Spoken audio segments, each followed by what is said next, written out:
Hi, let us do a plan with me for our quarterly planning, shall we?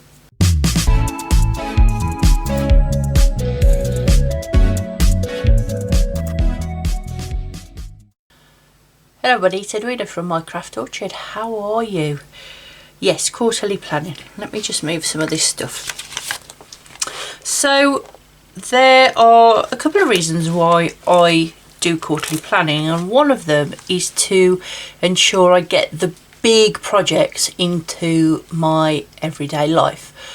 It is normally the bigger stuff that you don't get done or you have a little go at, and then you're always going, oh, but why didn't I get that decluttering project done? Why didn't I get that novel written and that sort of thing?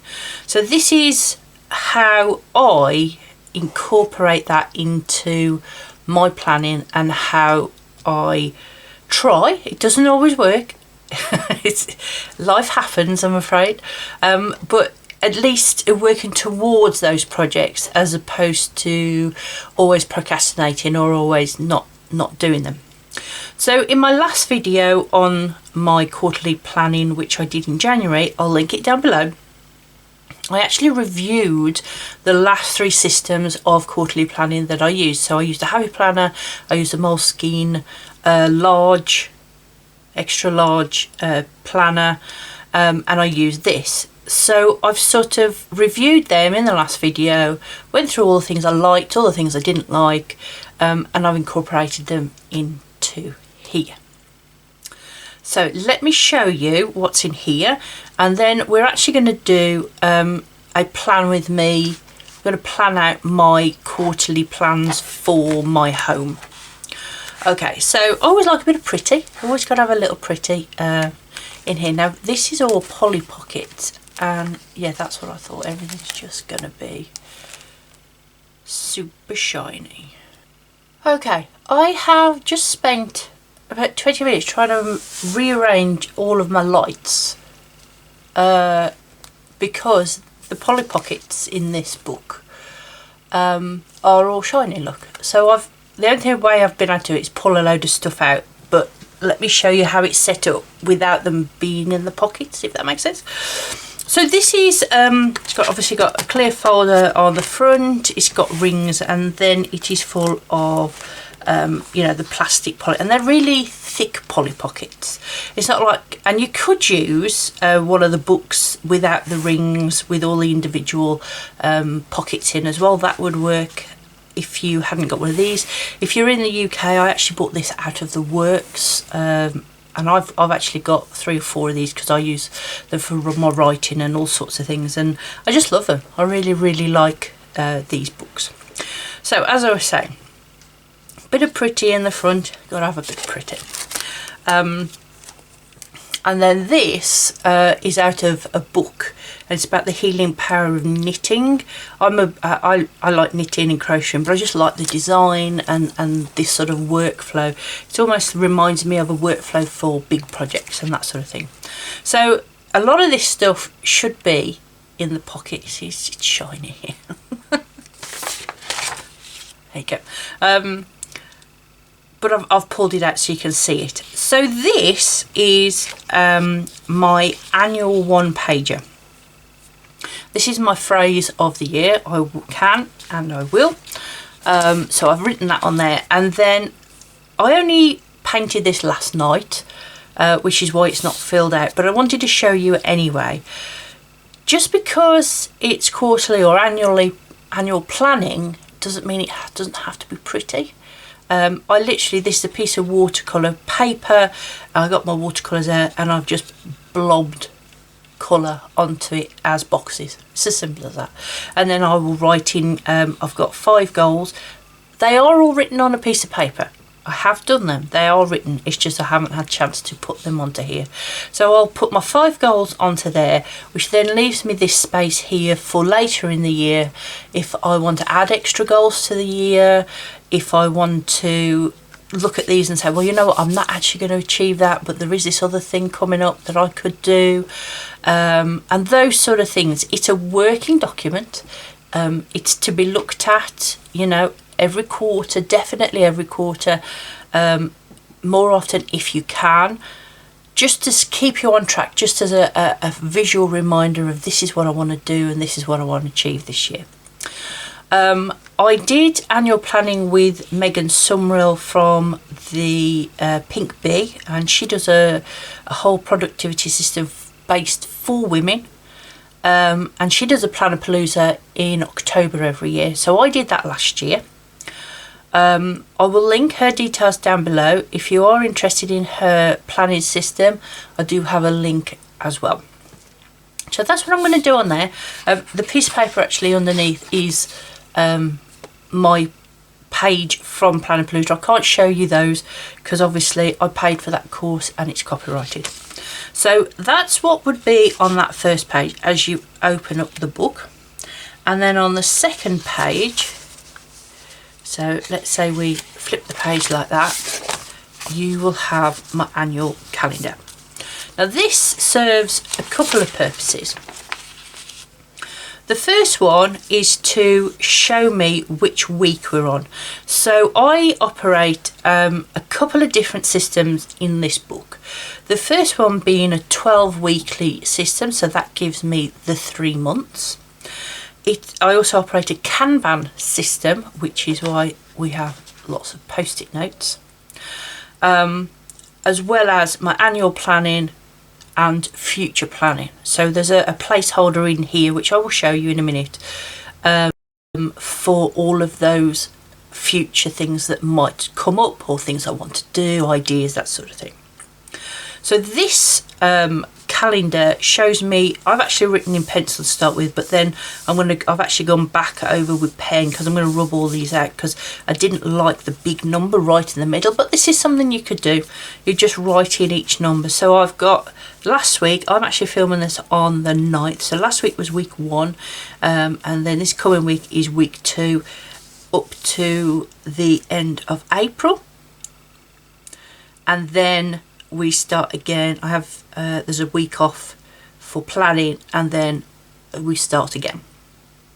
Now on here we are also going to put school holidays. I'm going to look at the bank holidays, larger events such as there's a couple of planning events coming up that I'm going to be looking at, and I'm also going to be able to look at the long-term view of deadlines for different projects and things like that. Now the eagle-eyed of you will look at this and say, well Edwina, it's February, and if last week was week 1, you've started your quarter in February and not in January, which is where most people start. I don't start quarterly planning until the beginning of February. There's a couple of reasons. The first one is I don't believe in New Year's resolutions. If you go on the 1st of January, I'm going to start a diet, your house is still full of chocolate and crisps and booze from Christmas. It's not realistic. I'm going to go to the gym every day. Well, here in the UK, the weather is atrocious. It's cold, it's wet, it's dark. Who wants to be motivated to go to the gym on the 1st of January? Not me. So I spend January as a rest period because I've just come out a very busy period for my business, and with all the activities over Christmas, the parties and all that. I have a 9-year-old, so Christmas he's very busy with plays and all sorts of stuff. So I tend to use January as a rest period, a collective, somewhere to gather my thoughts, as it were, which is why I then start my quarterly planning in February.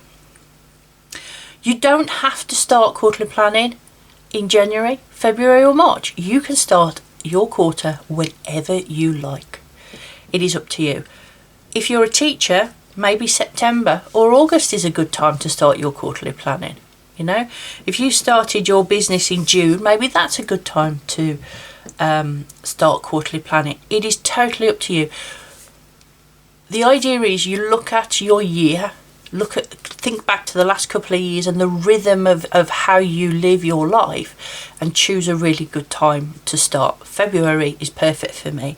Another reason is come April I'll be doing a lot of paperwork and accounting for my business, so I don't want to be thinking about quarterly plans. This process takes a good few days, you know, because you do a bit, you go away and think about it, you do a bit more, you go away and think about it.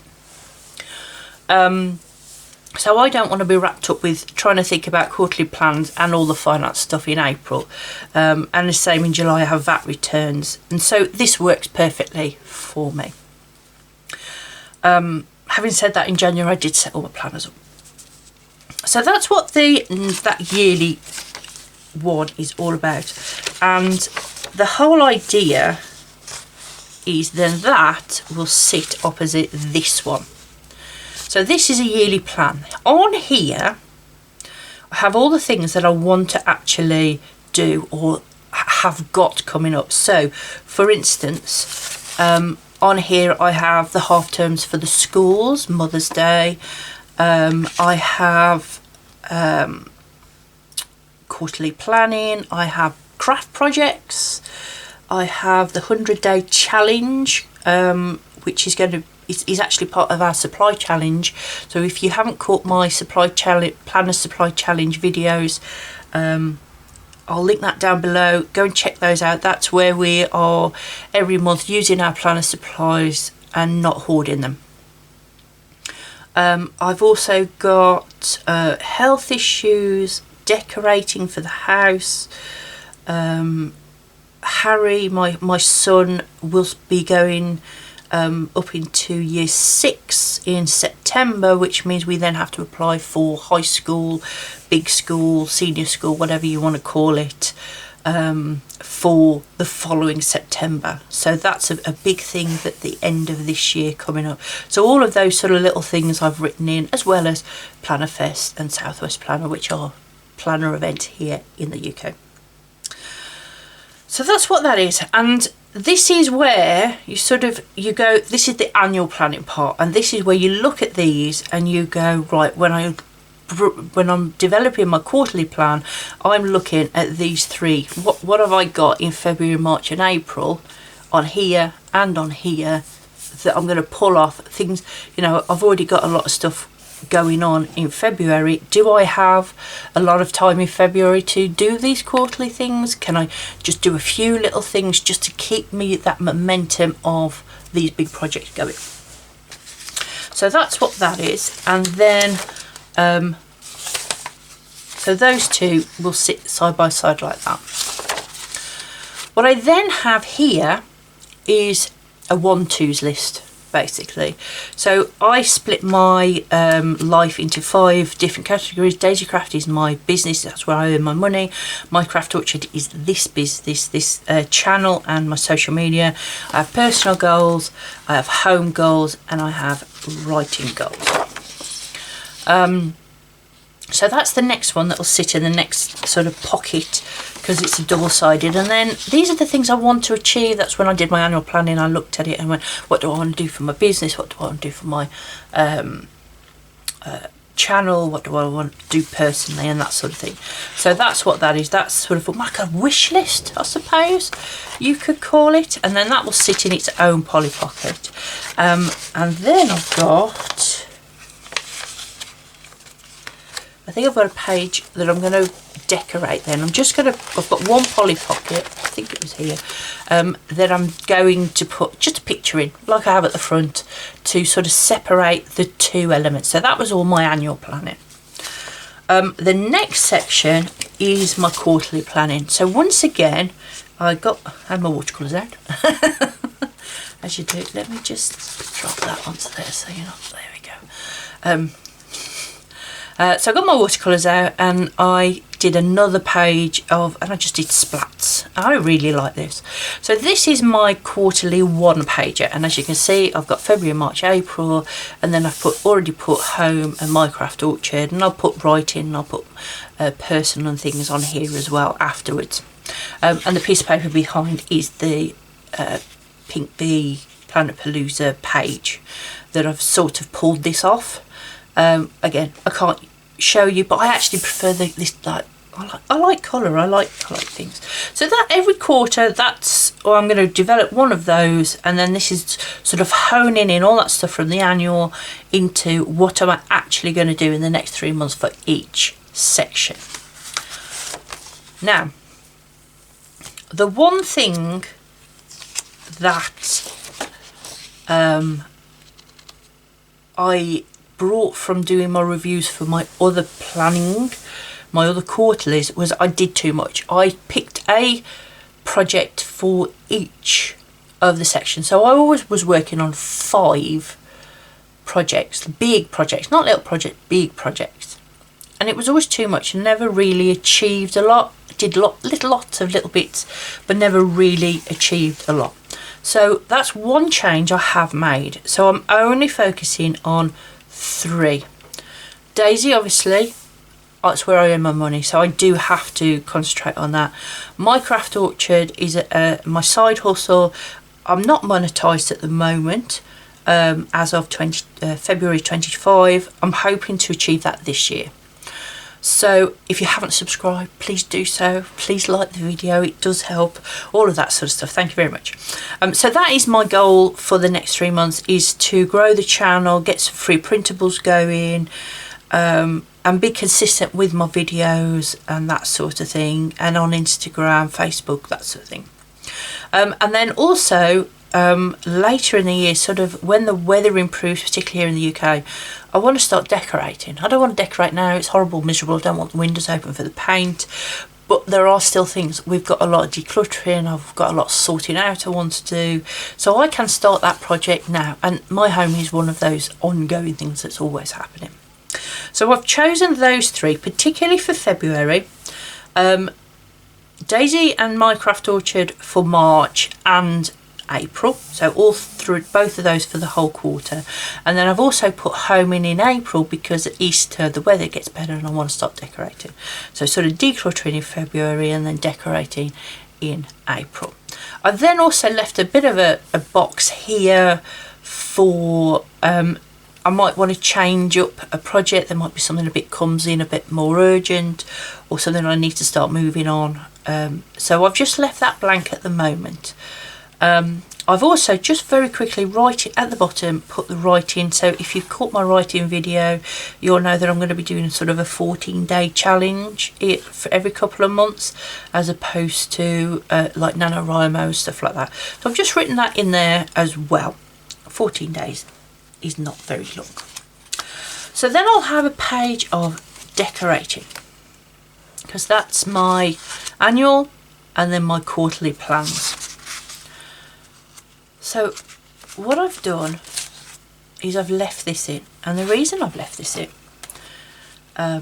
is very simple.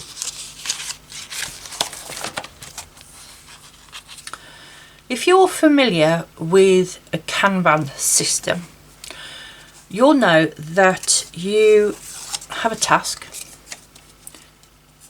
which is in a section that's backlog or to do. You then move that to the doing section. So you have a whole load of lists here, let's say, in your to do, your backlog. Anything you then decide to do, you move into to do. So that's the stuff you're focusing on.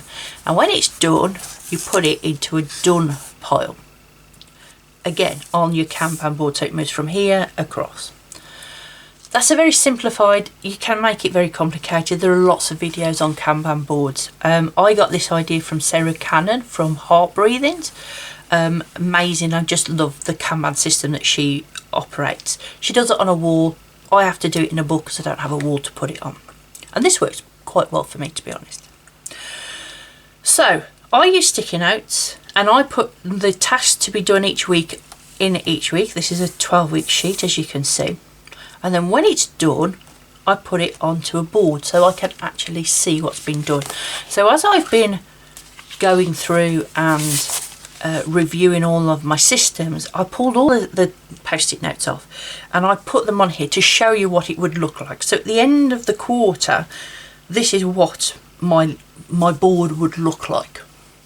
And because I love colour coding, green is personal, pink is home, orange is my craft orchard, and then I think the yellow ones were business, and oh, there's all sorts of stuff on those yellow ones, to be honest. But generally, you know, everything's colour coded. Blue is writing.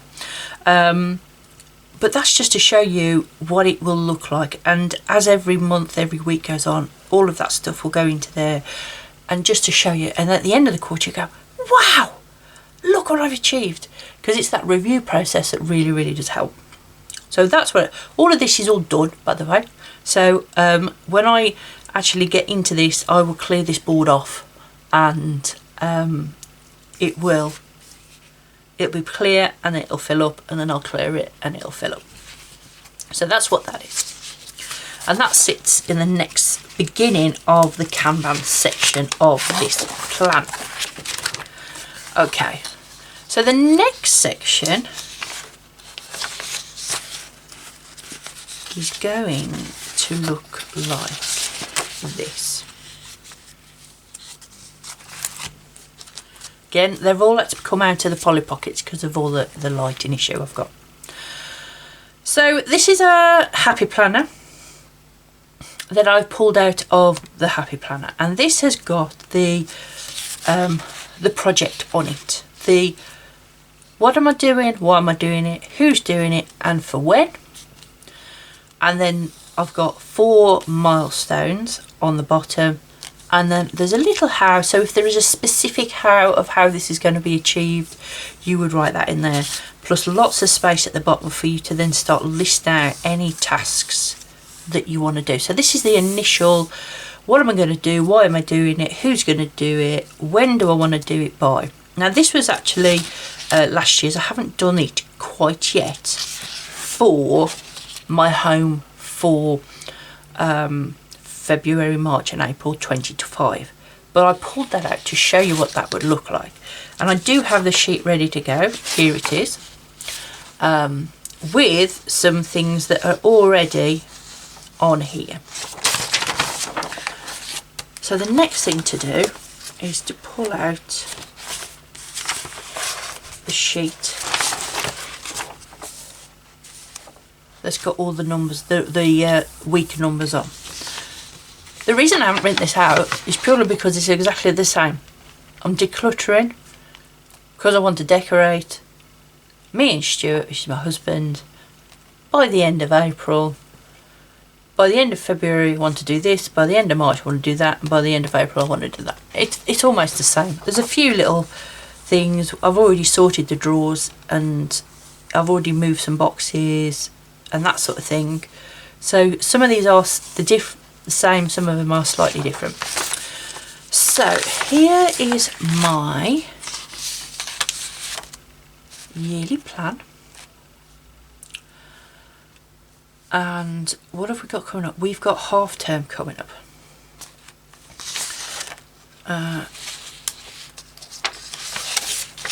I always include school holidays, food, you know, insurances, the car, all of that always goes under my home.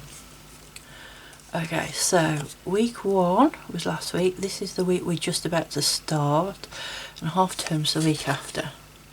So I need to be doing half term planning this week. So I've already got that written out, so I'm going to put that in there. What else have I already got written out? I've got kitchen cupboards, decorate the hallway,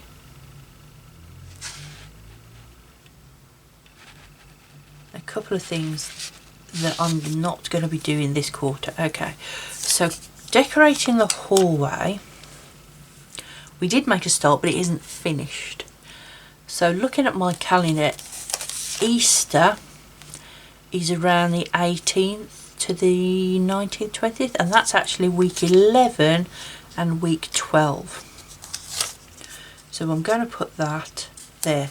Over Easter I have 4 days off, so I can do a big project like decorating. Doesn't matter how messy it is, and also because it's sort of almost the end of April, the weather should be pretty good for that. Now, cupboard under the sink is driving me bonkers, to be honest, so that needs to be done fairly soon. So I might put that on next week as well. There we go.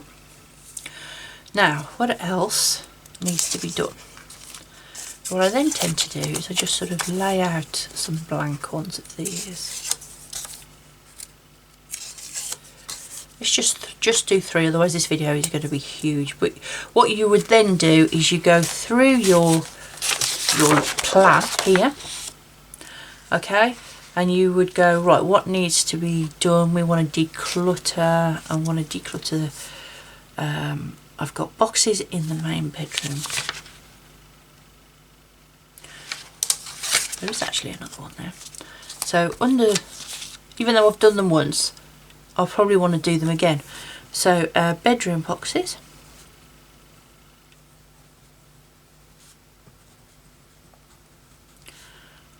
Sort through.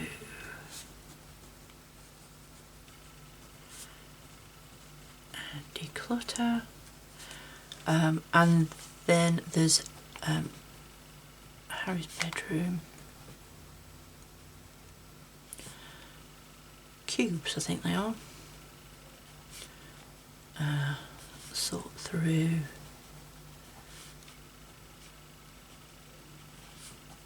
Give to charity. I'll probably rewrite these because I'm writing them ever so fast and it might not be able to read my writing, to be honest. So I'll probably come back and rewrite these in a bit. Okay, so what else do we want to do? So if we decorate the hallway, is there anything that needs to be... Well, obviously for decorate we need to buy paint and brushes. So we can do that, and that might be a good idea to do that the week before we want to decorate. So put that in there. Is there anything else?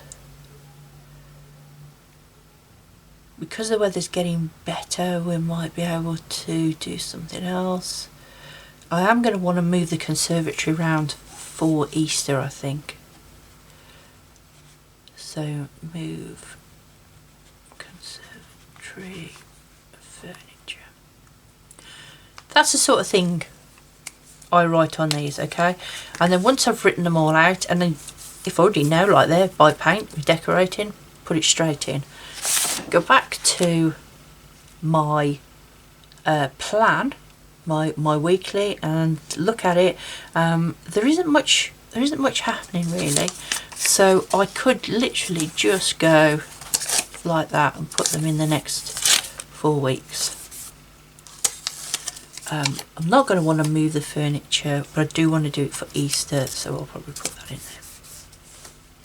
there. Okay. If this fills up and there's too much on there, then you got to think about spreading them out and moving them.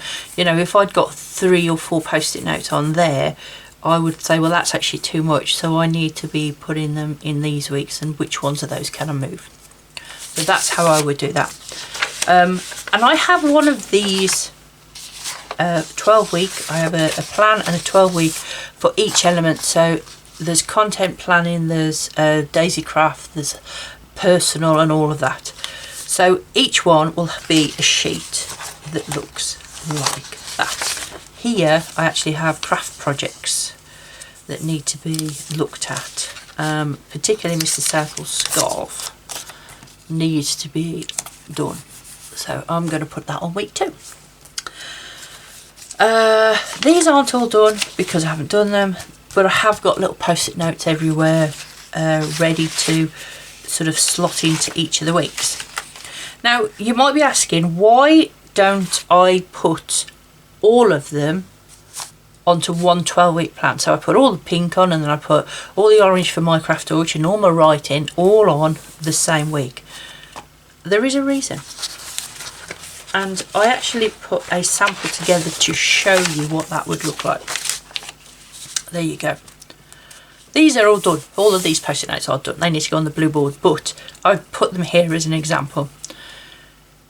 If you look, there's 4 post-it notes on there, there's 2 on there, there's 3 on there, there's 2. This to me is so overwhelming.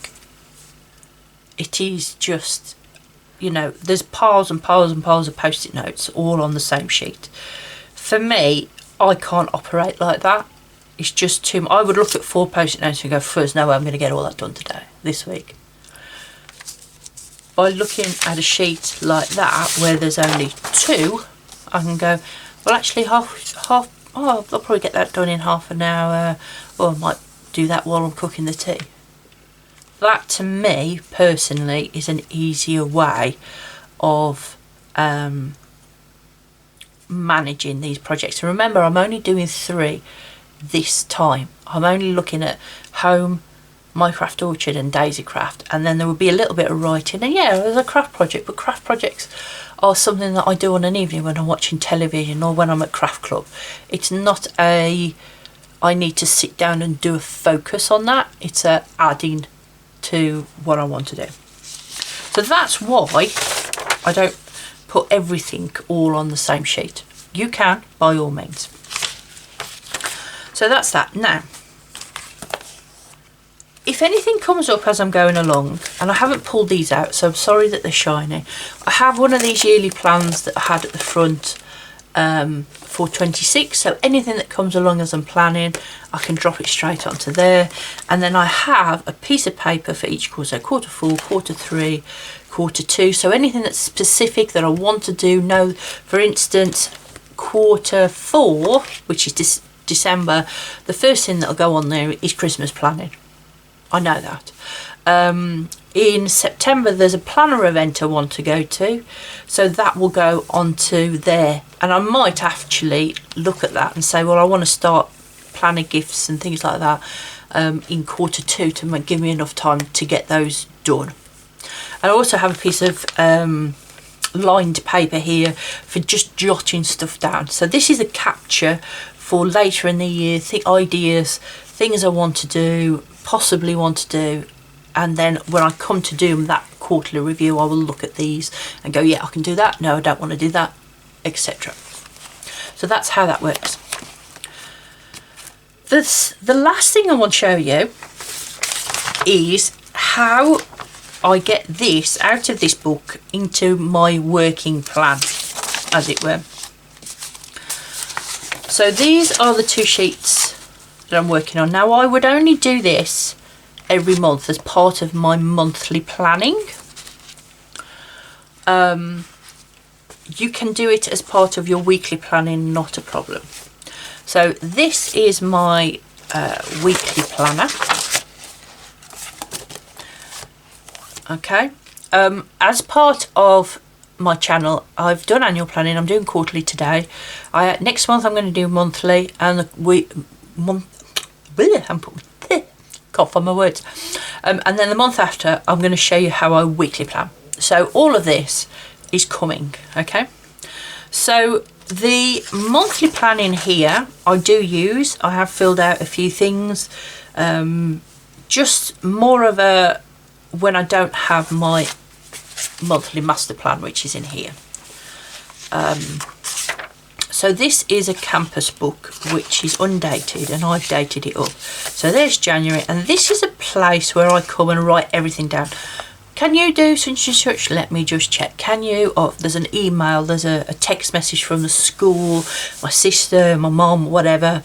And this is where I go. This is like the master plan. This is, if I change all of my systems, this is the one that stays the same. So this is where I'm going to come to put these post-it notes. So I come into my monthly planning, I go, right, so February, again, I better just check my yearly plan. So February is week 1, week 2, so those need to come off, and week 2 is the 10th, which is that week there, so I'm going to stick them onto there. Week 3 is onto there, and week 4, yep, is on that one there. Okay. When I then come to look at this, this is last week, fabulous. When I come to do my weekly planning, which I will do this afternoon, I'll look at this and go, there's nothing there, there's nothing there. I've got a hairdresser's appointment. Oh, it's Valentine's. Wonder if I'm going to get anything. That would be nice. Always go Valentine shopping after Valentine's because it's cheaper. Oh, I've just put those 2 things down. Okay. Right, so I want to do half planning and I want to do kitchen cupboards under the sink. Fabulous. Let me look at my weekly plan. Yes, I can fit those in this week. I'll put them into here. I'll write them in to say I'm going to do that then, I'm going to do that then. if I look at this and go, well, I can't do both of these, I'm chocker. But that needs to be done because it's half term. So I might then say, right, okay, so I will do that week. I can't do it then, I might do it that week. If it gets to the end of the month and there are still sticky notes sitting on here, because what I'll probably do is once I've done that like that, I will probably do that. Yeah? And take it off so I know it's been done. I will then reevaluate when on here, this plan, this 12-week plan, can I do it. If you don't like that idea, okay, and you want it a bit more in your face, as it were, sort of more accessible, you could put it straight onto your weekly plan like that. However you plan, however your weekly plan is. You could copy it off there into your plan and then put that as a holding somewhere. That's quite accessible as well. Another way of doing it is I'm testing a system where this is like it's actually supposed to be in a rings. You can also use, hold on, I've got one here.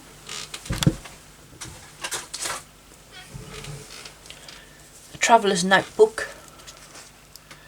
In fact, I've actually got one in there already. Yep. And you could put cards and a piece of card in these thingies with the post-it note on it. I've done that before now. Or you could actually put a piece of card in the pocket with them all on. So you can see there are lots of ways of getting those post-it notes into your system. So what I've been trying is I've got an index card and just put that onto there and drop it in there like that, and then that will then sit in my planner, in my weekly plan like that. So when I come to it, I go, all right, which week are we on? Oh, this is the week we're on. Fabulous. Oh right, yes, I need to do that as well. When am I going to do it? For me, I will put it into this plan, which has got everything, when I'm at craft club, when I'm doing school drop off, all of that. So I need to get that into my actual plan, is what I will be doing. But that's just another example. And that's it really. You put all the tasks onto post-it notes, you choose which week you want them to go, which week you're going to be doing. You're constantly reviewing to see if you can do that. You move them into your system, so you will be looking at it and you know when and how you're going to do that. And you review it every month. And come the end of the quarter, you then do a complete review of what did I get done, what didn't I get done, what's no longer relevant, what can I move to next month, what have I really, really got to focus on, and that sort of thing. And that's it really. That's how I get big projects into my weekly. This is my weekly plan for We Are Here. As you see, I've got nothing much on here. I actually put filming in for yesterday, but unfortunately family things came up. I was supposed to do Under the Stairs as well. That never got done. And I was supposed to do an hour's writing. Again, none of those three got done. So I've moved filming into here. I might be able to get some writing done later, and I've completely abandoned doing Under the Stairs. That'll go on to next week, maybe, perhaps, or the week after, perhaps. But that's the beauty of planning. You can move stuff. Is it going to fit there? Is it going to fit there? Can't do it then. Oh, something happens. The world disaster. You know, the dog's sick, the kids are sick. They're not at school, so you can't do something. That's the beauty of planning, and that's why I like it. Okay, I hope you have enjoyed this. I hope this has really helped you understand my process for quarterly planning, how I incorporate the 12 weeks, how I get bigger projects done, a little bit a look at my annual planning, how I like to prettify things. Planning doesn't have to be boring old black and white, you know. Use your pens, use your post-it notes, use pieces of pretty card like I've got at the front. You know, use your watercolours to make spreads. Why not? Why not? You know? Why not?